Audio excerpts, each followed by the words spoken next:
Hey everybody, what's up? This is Mark B. I've seen a few things for the bullet time battles for Dangan Ronpa, where people have mentioned that they don't really get the system, it doesn't really work the way that they want it to, they don't really understand what it is that they're supposed to be doing with it, so I thought that I would put together a video showcasing how the bullet time battles work in the gentle difficulty and the mean difficulty to hopefully give people an idea mechanically of how the system works. Now, in general, what you want to look for is the small circles, small white circles will be passing through the larger white circle. And when that happens, you want to press one of the three face buttons, depending upon what difficulty you're playing on, to keep the beat and initiate whatever action you want to go through at the time. Most of the time, you're going to be pressing X when that timing comes up. What that does is it just keeps time, and if there's an argument on screen that needs to be shot down, it targets the argument. Now, what you want to do when you get to a point where you have arguments highlighted, before they start expanding and freaking out and explode, is press the triangle button, and that will shoot down any arguments that you have highlighted. On any difficulty beyond gentle, you're also going to have to reload your bullets, which uses the square button, which you're also going to have to press in time with the beats. Now, that's going to not come up in this first demonstration, as this is just gentle difficulty. So we're really only going to showcase basic timing. So we're going to press X routinely to keep the beat, and then triangle once we have a couple of things highlighted. The reason why I'm explaining this now instead of explaining it while I'm playing is that it's harder for me to concentrate on doing that and talking. So what I'm going to do, just to give you an idea of how this works, is each time I press the button, I'm going to say the button that I'm pressing so that you have an idea of what the actual effect is, and you can see how that works. Again, this is just gentle, so we're only literally working with the X button, which highlights the arguments, and the triangle button, which shoots them down. I'm also taking on one of the very late game battles against Monokuma here for this, and there are three reasons for that. The first is because any of the other battles that come up to a certain extent are spoilers, whereupon you can assume that you're fighting Monokuma anyway at some point or another throughout the game. The second reason is because it's one of the more difficult battles that comes up, so it gives you the best overall idea of what you're likely to see, and it gives me a good amount of things popping up that I can showcase how this works. And finally, because Monokuma is a dick. So let's get started. X, X, X, X, X, triangle. Now you can see that it shows the actual button that I'm pressing in the screen.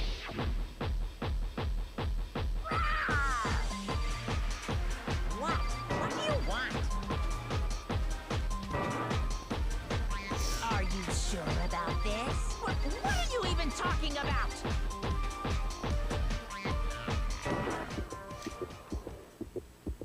I'm not listening. Now, you'll notice I had to press the button when it came up with the truth bullet, indicating, and I don't want to get into spoiler territory there, I had to press the button, the left trigger, to swap the bullet. This isn't going to come up every time, and your logic difficulty actually has to be beyond a certain point for that to even come up in the first place. But if your logic difficulty is high enough, they'll actually load multiple truth bullets beyond a certain point in the game. So you'll have to press left trigger to select the particular bullet that you want to use. So in that case, they started me off on the wrong bullet. I had to press left trigger to kick that over. Now, I could have also, if I had felt threatened in any capacity, gone over to using Fever Time, which is where you press the right trigger and you can basically just spam the buttons as you deem appropriate to keep the timer going without having to actually be on the correct rhythm. Again, now that was gentle difficulty, so that was the easiest possible battle that you could have with that particular section.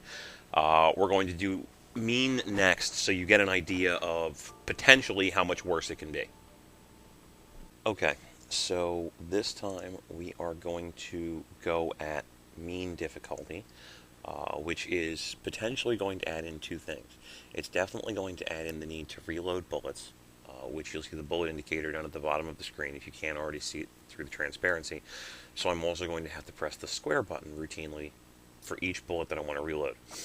Additionally, Monokuma may throw up Negatime. which will essentially mean that I can't see the dots as they're passing through the target.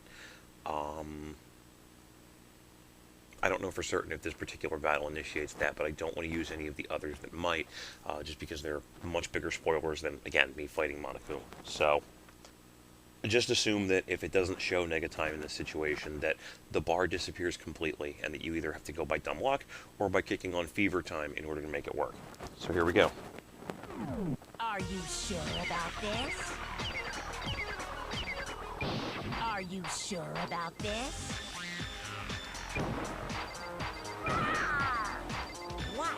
What do you want? Are you sure about this? Are you sure about this? Are you sure about this? Are you sure about this? What? What do you want? Are you sure about this? Are you sure about this? Are you sure about this? I'm not listening! So, as we saw, Monokuma kicked it on all the way at the very end.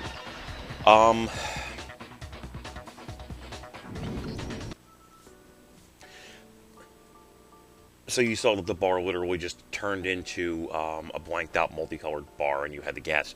If you're used to the timing, either just through general muscle memory or from having done it long enough, which in that case it was a combination of both, that you know the timing still, you don't even have to worry about turning on Fever Time. It's really a matter of what you would prefer to do as the situation goes.